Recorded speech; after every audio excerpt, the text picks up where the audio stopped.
Alright, it's the newest amp I've got. It's the Egnater Rebel 30.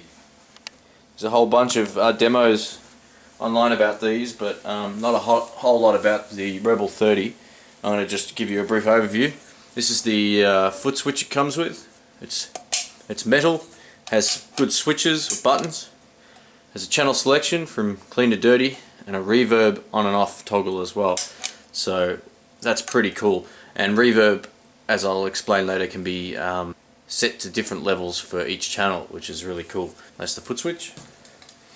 Alright, over here we have the box. Now this sounds great. It's got a 12-inch speaker. It's pretty lightweight considering, and on the back it's actually a closed back, and it runs standard at 16 ohms, which is a little different too. So if you run a second one of these, you can crank it back to 8 ohms, and yeah, it'll work great. The small little problem with the Egnater stuff is, which I found out today. See the you might notice these look unfinished here. Basically these had these really nice silver things over them, and they rattled, so I took them off. So it looks a little bit more or a little less nice with them off, but it reduces that buzzing. They didn't lock them in, they just sort of clipped in and they pushed the sides. Anyway, they're off now, and that's much better. So alright, we're going to open the head here. Came with a bag, it's pretty cool.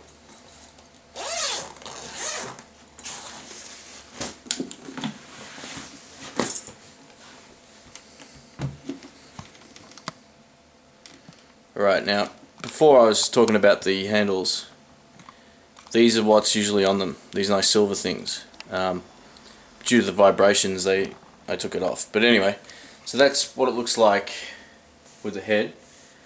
And I'm going to give you a brief rundown of each channel and on the back as well, and see what we've got. Alright, we're looking at the clean channel. Basically we have volume, bass and treble. There's no mid control, and quite frankly it doesn't really need it. Now if you can see these two little ones over here, let's see if we can zoom in. You have a tight and a bright. Now these make a huge difference to the amp. Now if you're at a really loud volume and you're running a lot of bass, you probably want to switch it to the tight mode. Kind of takes out the low end to some extent. It's still really bassy, but it kind of tightens up that low end so it doesn't get flabby. And so the speaker box doesn't sort of crap itself either. I haven't experienced that yet, but I've heard people mention it. And the bright basically adds it's like a presence boost basically, so that's what that does. And these pots feel great, they're well made. And on the far left here we have the input for the guitar, just one input stage. You don't have one input jack, you don't have two. Now if you're not running the foot pedal, you can obviously just change channels by clicking that in. Alright, channel 2 has a little bit more going on. We have a gain, bass, middle, treble, volume. That's the EQ and volume and gain stage for channel 2. Channel 1, channel 2, very separate. Alright, we're going to be playing a Strat, and it's got noiseless pickups, and yeah, we're going to start on the clean. We're going to take it from there. Now, I'll turn the tight off, put the brights on. Let's go to the reverb.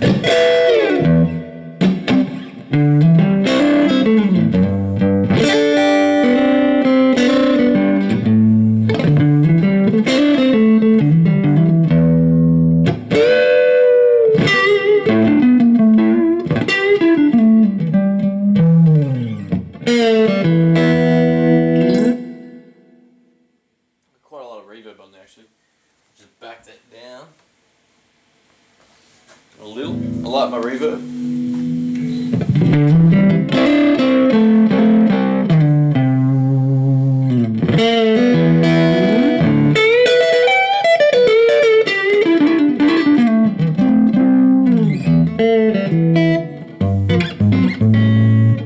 Alright, let's crank that tight switch on.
Channel 2.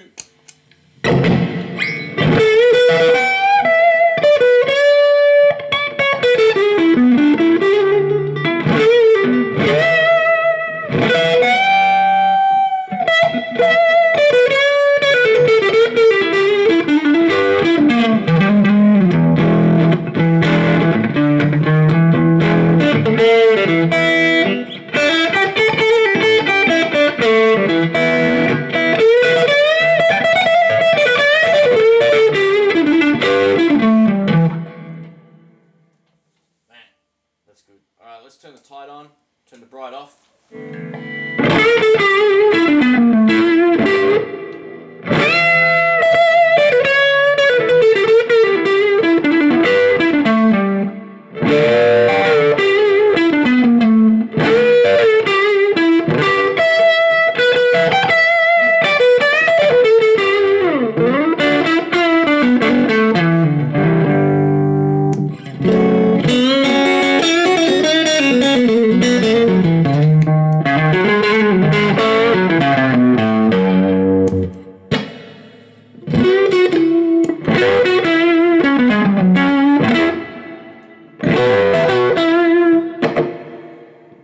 Tight off.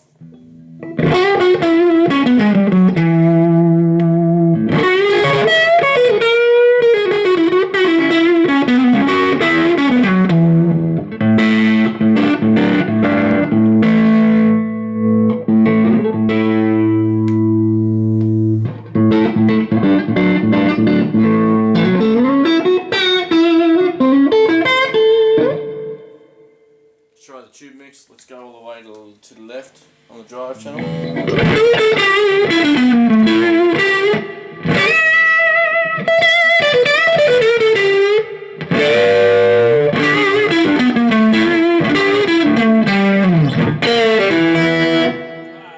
That's awesome.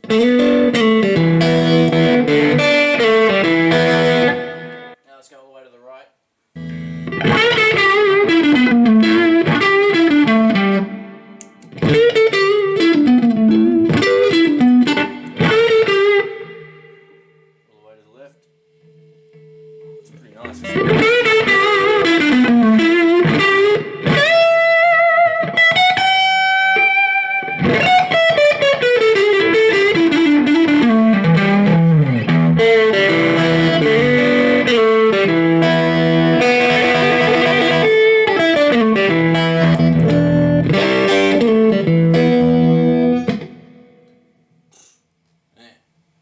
Let's go back to the middle.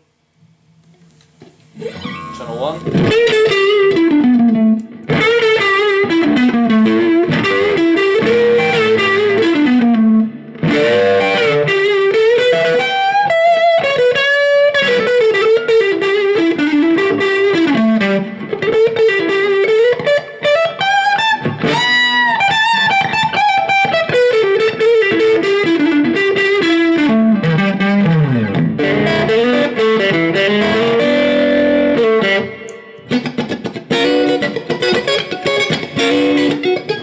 I've had embarrassingly like 20 amplifiers, and I was looking for one amp that had a real nice but not pristine clean sound, which this is. I mean, you can get a clean sound out of it, but I like my clean to still be a little dirty.